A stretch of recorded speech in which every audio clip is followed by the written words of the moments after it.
Bismillahirrahmanirrahim. Alhamdulillahirabbil alamin. Wassalatu wassalamu ala asyrafil anbiya'i wal mursalin wa ala alihi wa sahbihi ajma'in, amma ba'd. Hadirin sidang jamaah maghrib yang dimuliakan Allah Subhanahu wa taala. Kita lanjutkan bacaan kitab Diwanus Syafi'i rahimahullahu taala. Sebelum kita bacakan lanjutan ini, ada satu kisah. Kisah ini disebutkan dengan sirah yuhka. Kalau yuhka atau hukia atau yurwa, kalau dalam ilmu hadis ini namanya siratul tad'ib, yang menunjukkan bahwa kisah itu secara sanad dia lemah. Saya bacakan kisah ini sebagai bentuk tampaknya mirip-mirip dengan kondisi kita sekarang. Saya bacakan.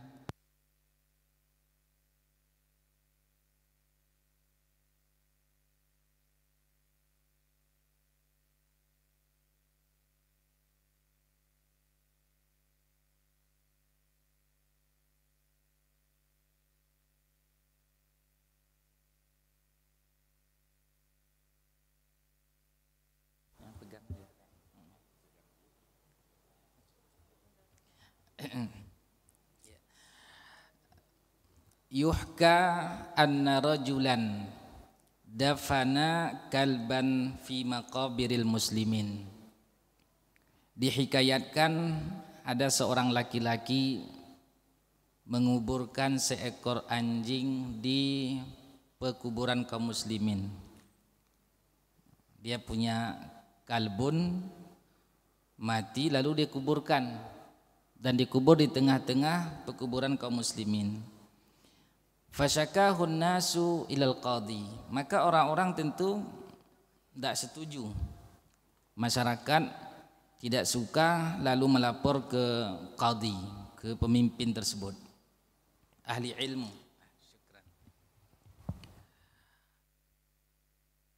Orang-orang, para hadirin, masyarakat melapor hal itu ke seorang qadhi. Fastada'ahul qadhi wa sa'alahu an haqiqati ma nusiba ilaih. Karena ini laporan dari masyarakat, aduan, walaupun sebenarnya belum sempat sampai pada tingkat demo, mereka masih mengadu. Lalu qadhi responnya bagus, tidak membiarkan aduan masyarakat. Fastada'ahul qadhi, lalu dipanggillah pemilik anjing yang sedang menguburkan hewan tersebut, menguburkan anjingnya. Wasa'alahu an haqiqati ma nusiba ilaih, lalu ditanya apakah benar yang diadukan oleh masyarakat itu, bahwa ia telah menguburkan seekor anjing di kuburan kaum muslimin. Faqala ar-rajulu, maka laki-laki ini menjawab, na'am, iya betul seperti aduan mereka.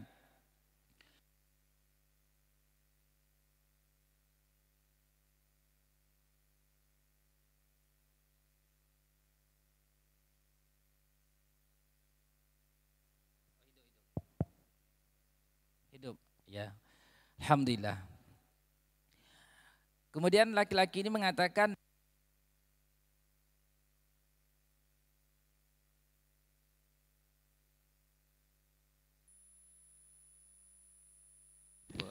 syukran. Ya. Kita lanjut. Laki-laki ini menjawab, na'am, iya, betul yang diadukan itu. Laqad awsanil kalbu bidzalika fanafadtu wasiyatahu. Kata laki-laki ini, saya telah mendapatkan wasiat dari anjing tersebut agar aku melakukan yang demikian, maka aku penuhi wasiatnya. Ini kata pemilik anjing itu. Faqala al-qadhi, maka qadhinya marah, waihaka, celaka engkau, atas tahzi'u bina, apakah engkau ini sedang memperolok-olok kami, kata qadhi. Faqala ar-rajulu, maka laki-laki ini menjawab lagi, wa qad awsanil kalbu aidha an u'tiya asharata alfin dinaran lil qadhi.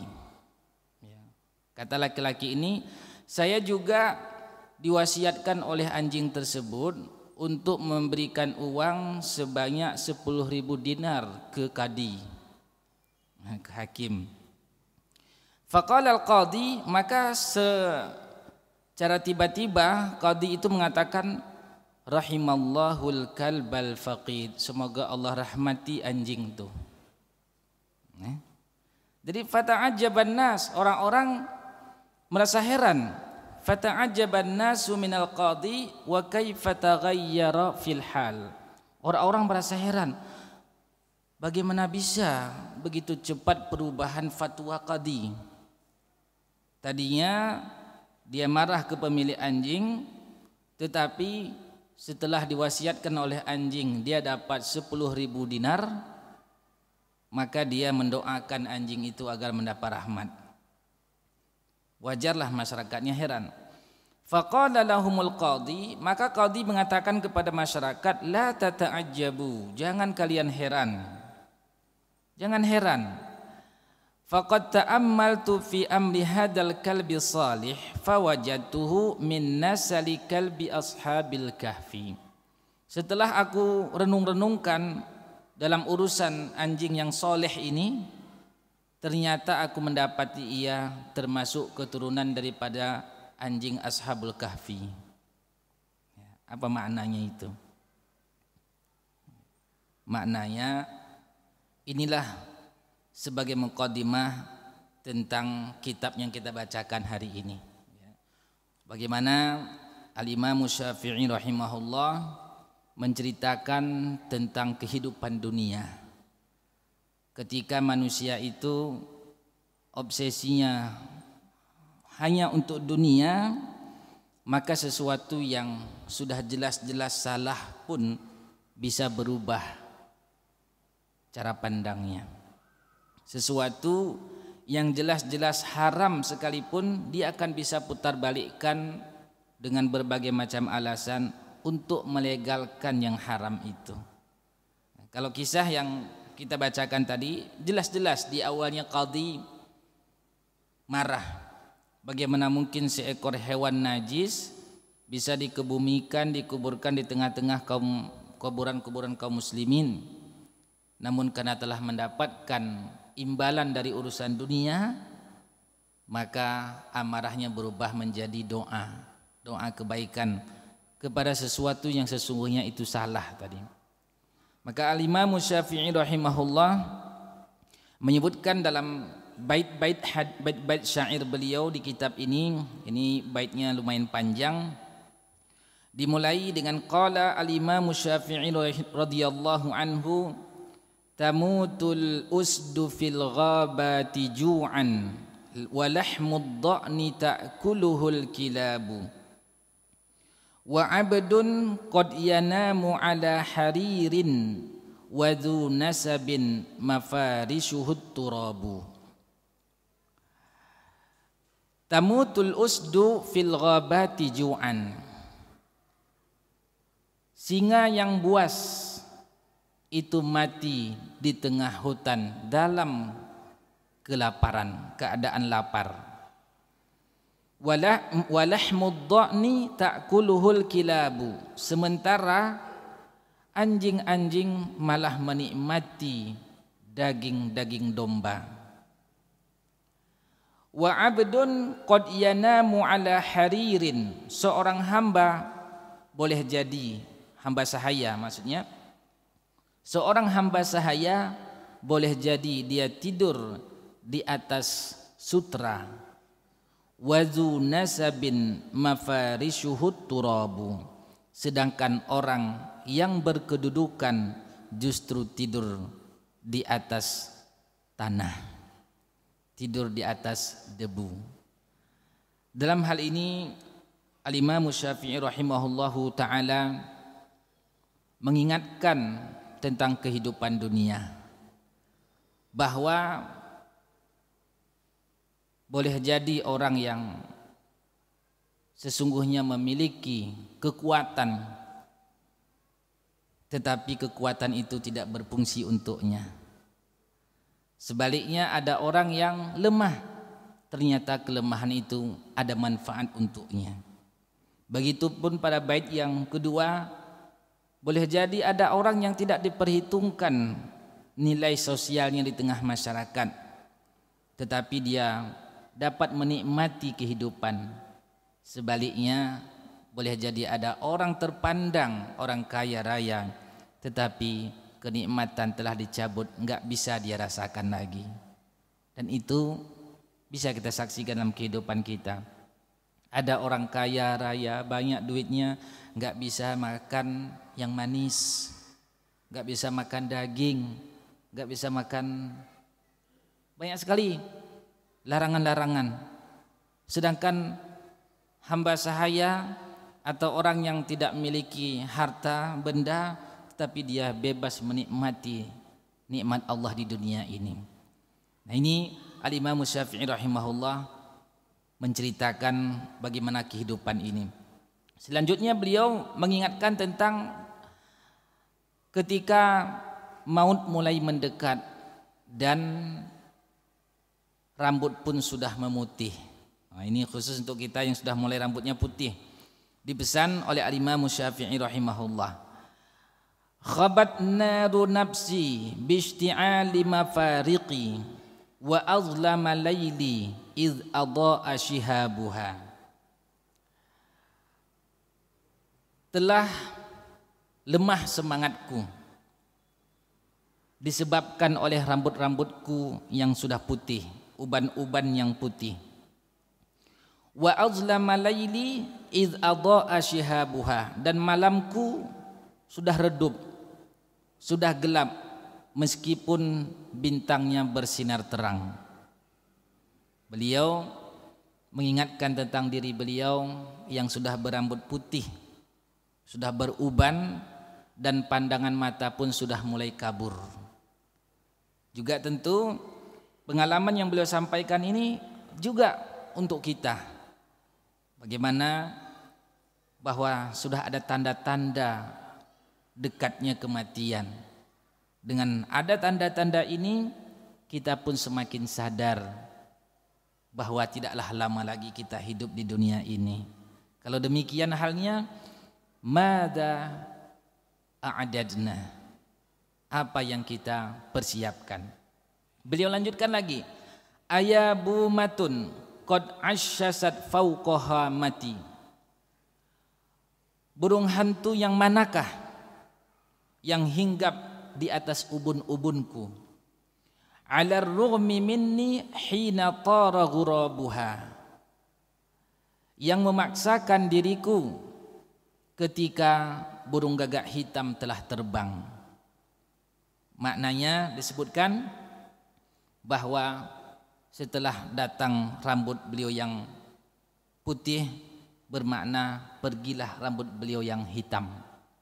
Masih berkaitan dengan uban tersebut.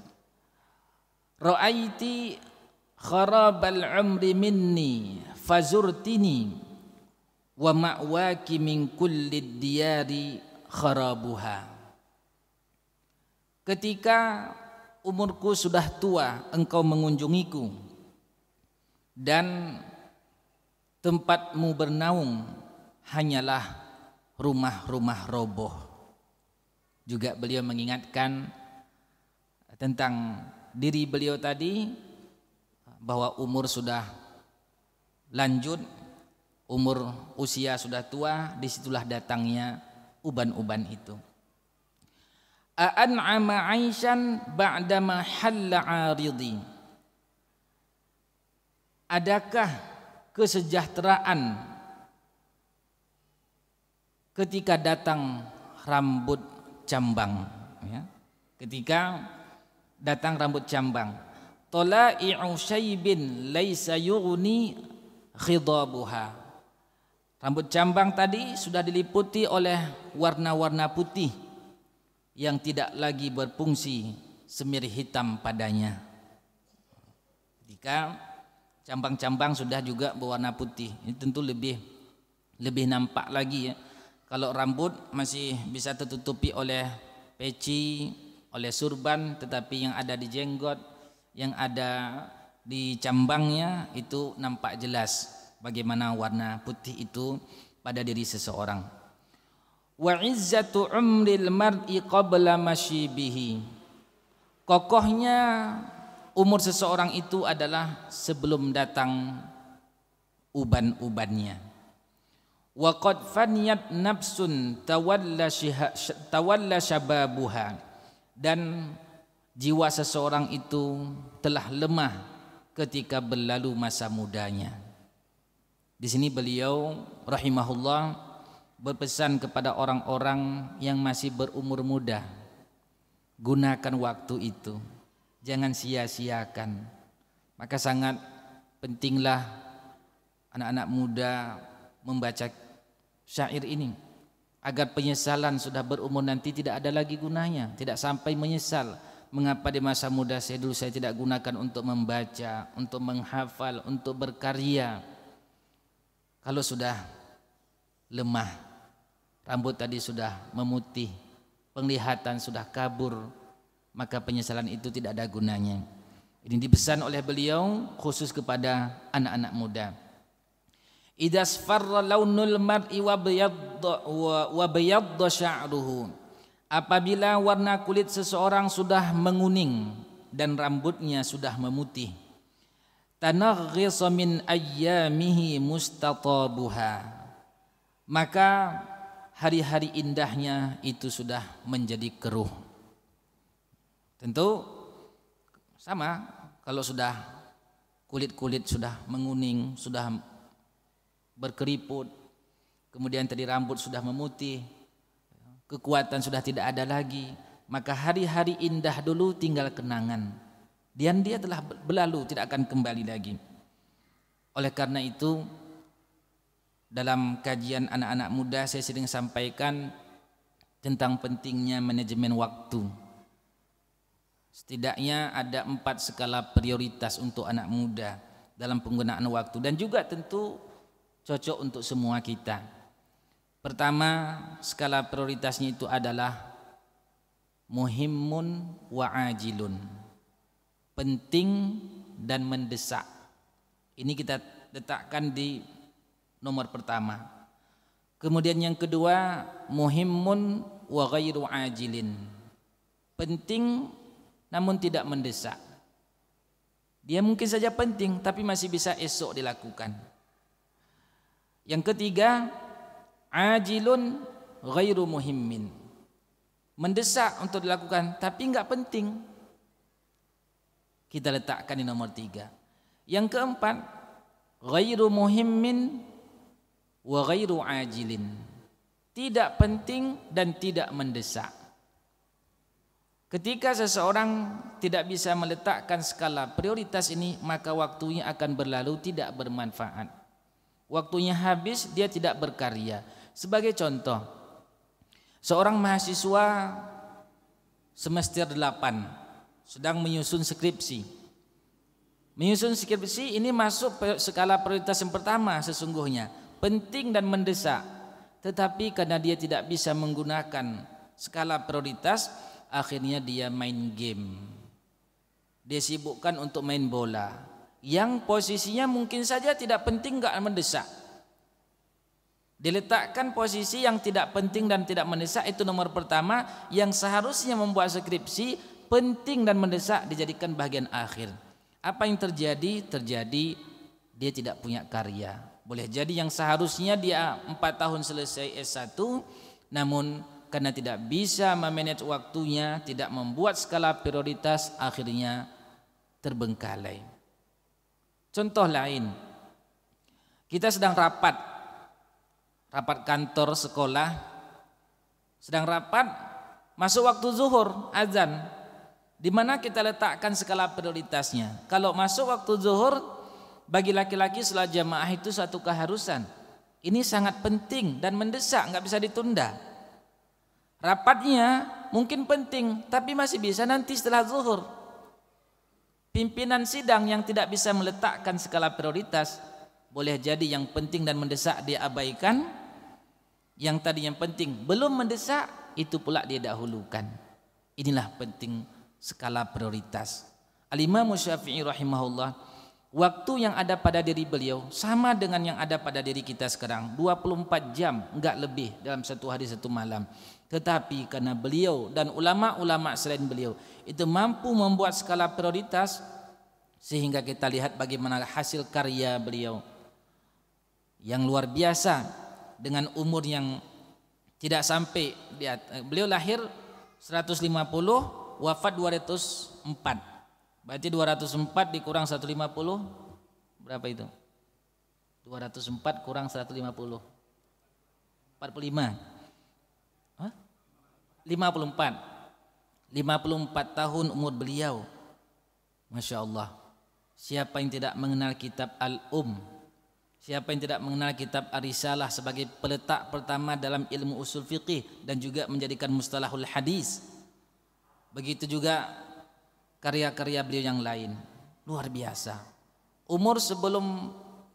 Masih umur belasan tahun beliau sudah menjadi mufti di Mekah. Umur 7 tahun sudah khatam 30 juz. 10 tahun selesai kitab Al-Muwatta Al-Imam Syafi'i. Kitab Al-Muwatta, saya punya 2 jilid, satu jilidnya begini, berarti 2 jilid, begini. Itu di luar kepala tapi dia hafal. Bukan di luar kepala nggak ingat lagi, bukan. Ya. Ini kenapa bisa? Karena penggunaan waktu beliau di masa muda dan skala prioritas. Begitu juga ulama-ulama yang lain, misalkan sebagai penulis beliau Al-Imam An-Nawawi rahimahullah. Ini lebih lagi muda. Umur 40-an tahun beliau wafat. Tetapi karya beliau Kitabul Majmu' Syarah Muhadzab itu 23 jilid saya punya. Riyadhus Shalihin, Al-Arba'in An-Nawawiyah, apalagi Rawdatul Talibin. Banyak sekali. Kalau diperhitungkan umur beliau dengan karya yang dihasilkan itu seakan-akan enggak sebanding, enggak cocok. Kenapa bisa? Karena manajemen waktu, penggunaan waktu di masa muda beliau. Bahkan hebatnya lagi beliau ini, satu sisi hebat ini, bahwa beliau sampai meninggal tidak sempat menikah karena keasikan beliau dalam menggunakan waktu untuk menuntut ilmu. Disebutkan dalam kitab Al-Ulama'ul Uzzabu Alladzina asarul ilma ala zawaji.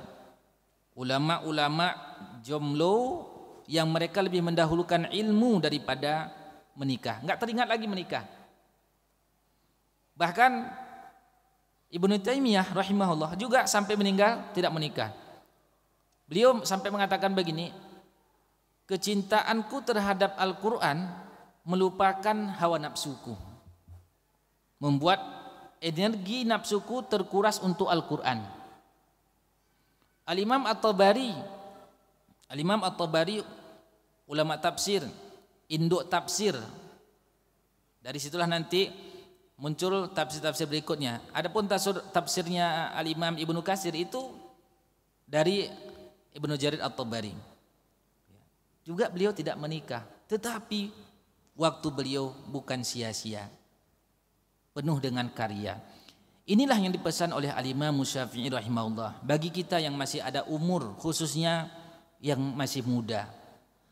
Beliau sebutkan wa izzatu umril mar'i qabla masyibihi.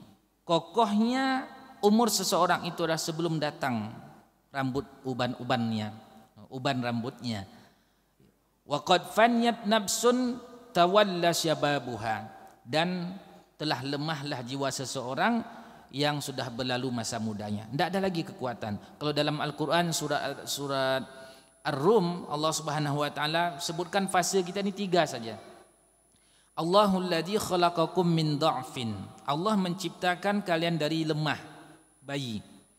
Tsumma ja'ala min ba'di dha'fin quwwah. Kemudian dari fase lemah ini Allah ciptakan kekuatan, mulai ada kemampuan. Fase pertengahan. Kemudian summa ja'ala min ba'di quwwatin dha'fan wa syaibah. Setelah fase kekuatan lagi menjadi lemah dan beruban. Inilah fase kita. Dan fase kekuatan ini enggak banyak. Enggak banyak. Disinilah kita mudah-mudahan bisa memanfaatkan waktu khususnya ini untuk anak-anak muda, bapak-bapak yang ada anak muda. Ingatkan pesan imam kita ini. Wa izzatu umril mar'i qabla masyibihi. Kokohnya umur seseorang sebelum datang ubannya. Kemudian selanjutnya beliau sebutkan fada'anka sawatil umuri fa innaha.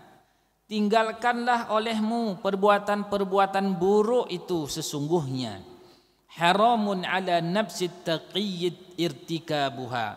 Karena itu tidak pantas dilakukan oleh orang bertakwa. Kalau sudah terlanjur melakukan kesalahan-kesalahan, jangan lagi dilanjutkan. Sadar, waktu kita tidak panjang, sementara perjalanan di akhirat itu sangatlah jauh. Bagi yang sudah terbiasa berbuat dosa, stop, jangan lagi lanjutkan. Idza jaa ajaluhum la yasta'khiduna anhu sa'ata wa la yastaqdimun. Apabila telah datang ajal itu tidak dilambatkan walau sudah barang sedikit, tidak juga didahulukan. Bagi yang belum sempat beramal soleh yang banyak, lanjutkan amal soleh. Yang belum sempat hafal Al-Quran, jangan lagi tunggu besok. Bismillahkan terus malam ini. Selesai salat Isya kita mulai terus, satu hari satu ayat, satu hari satu ayat, 1 tahun 365 ayat.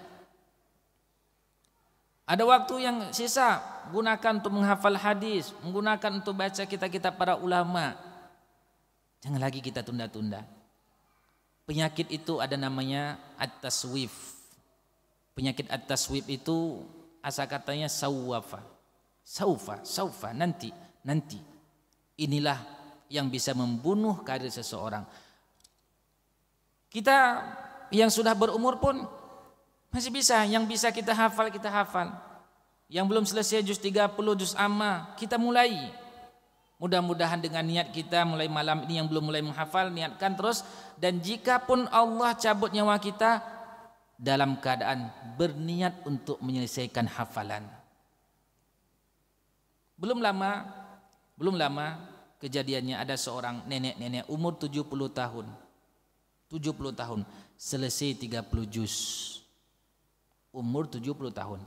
Beliau punya tekad yang kuat. Ada teman kita mengadakan satu program untuk hafal Quran. Alhamdulillah nenek itu dengan semangat ikut, lalu dengan izin Allah Subhanahu wa taala selesai 30 juz. Mungkin kalau kita bayangkan umur 70 sudah tidak produktif lagi. Tetapi tidak demikian. Kalau kita sudah punya tekad, minimal ada niat dan usaha kita. Kalaupun Allah takdirkan kita meninggal dalam keadaan sudah punya niat memulai untuk menghafal Al-Quran. Nanti bapak-bapak, kesulitan kepada siapa saya menyetorkan hafalan? Alhamdulillah banyak di masjid kita ini anak-anak muda. Alhamdulillah. Atau sesama kita ambil satu orang teman setiap hari satu ayat, setiap hari satu ayat. Satu ayat itu. Masya Allah. Enggak susah itu. Amma yatasaalun, tutup. Besok lagi. Anin naba'il azim, tutup. Besok lagi. Alladhi hum fihi mukhtalifun, tutup lagi. Besok lagi. Kalla saya'lamun, 5 hari, 7 hari, 1 tahun 365 ayat. Caranya bagaimana? Cara tidak ada yang baku, masing-masing orang. Ada beberapa nenek-nenek saya coba. Tapi ini sistemnya klasikal, sistemnya rame. Ada barang 10 orang nenek-nenek, saya coba. Amma yatasaalun, diikut. Coba diulangi 10 kali. 1, 2, 3, diulangi 10 kali. Amma yatasaalun. Baca, jangan dihafal, baca 10 kali. Kali ke-11 tutup mata. Amma yatasaalun. Kok bisa hafal katanya? Terhafal sendiri dia. Lanjut ayat kedua. 'anin naba'il 'azim. Ulang. 15 kali ulang, serentak ulang. Sekarang ke-16-nya tutup, terbaca, terhafal sendiri. 'Anin naba'il 'azim. Coba ulang dari awal. Amma yatasaalun 'anin naba'il 'azim. Lah, sudah 2 ayat. Satu kali duduk bisa 1 halaman. Masalahnya hanya satu. Kenapa tidak bisa kita menghafal? Satu cuman masalahnya. Bukan faktor umur, bukan karena nggak ada waktu, bukan karena sibuk kerjaan, bukan itu. Masalahnya cuma satu, yaitu iblis. Dialah yang menjadi masalah. Begitu kita mau mulai, dia ganggu dengan HP, ada WA, diganggu. Begitu kita mulai, ada telepon. Begitu kita mulai, diajak main-main, diajak ngopi. Ini juga satu fenomena yang agak bermasalah, ada masalah sedikit. Masalahnya apa? Kita di Banda Aceh ini setelah subuh, sebahagian, enggak semua, sebahagian langsung menuju ke kedai kopi. Kita buatlah barang beberapa saat, setengah jam, duduk ambil Al-Quran. Kita murojaah, kita ulangi sudah ada hafalan, atau kita buat hafalan baru. Insyaallah nanti setelah itu baru ngopi kita, makan kita. Waktu sidang jemaah sekalian. Waktu. Nah, ini pesan ulama kita. Fada' anka sau'atil umuri fa innaha. Tinggalkanlah perkara-perkara buruk, dosa-dosa, sesungguhnya ia haramun ala nafsi taqiyir tikabuha. Tidak pantas dilakukan oleh jiwa yang bertakwa. Beliau lanjutkan wa addi zakatal jahi wa'lam bi annaha. Tunaikanlah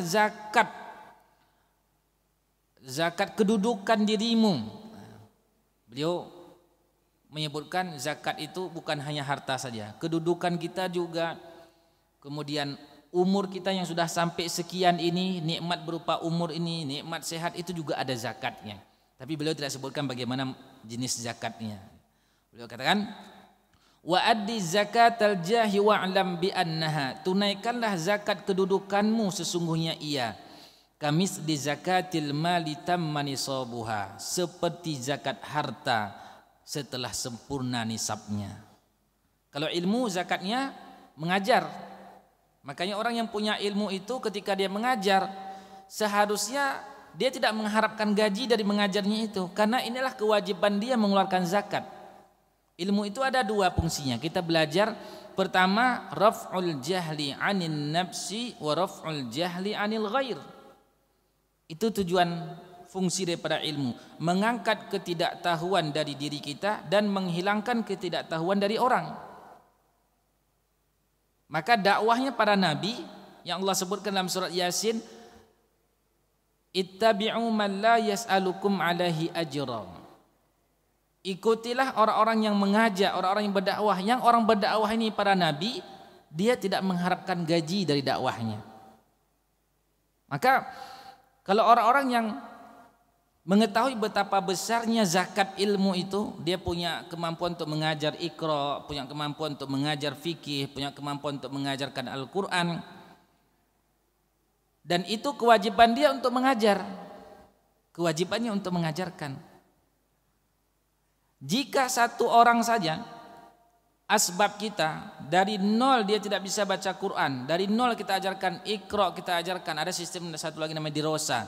Dirosa itu pendidikan Al-Quran untuk orang dewasa, 24 kali pertemuan dari nol. Sudah dikembangkan oleh teman-teman kita di Banda Aceh, alhamdulillah. Dari nol, tapi nol yang nggak bisa, nggak tahu itu abata, serahkan nanti ke kita, insyaallah. Tidak pakai bayar, yang penting serius. 24 kali pertemuan, insyaallah, dengan izin Allah Subhanahu Wa Taala.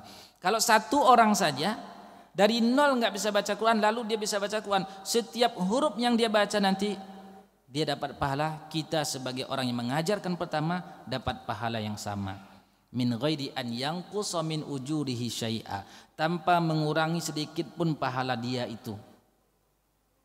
Maka bersyukur sekali orang-orang yang berprofesi sebagai pengajar Iqra, pengajar Al-Quran itu. Banyak sekali aset akhiratnya itu. Masya Allah. Satu orang saja tadi asbab dia bisa baca Quran, bahkan nanti bisa dihafal Quran, 30 juz hafal Al-Quran, setiap huruf dia baca dapat satu kebaikan. Wal hasanatu bi asyri amsalihha, satu kebaikan dilipat lagi menjadi 10 kebaikan. Allahu Akbar.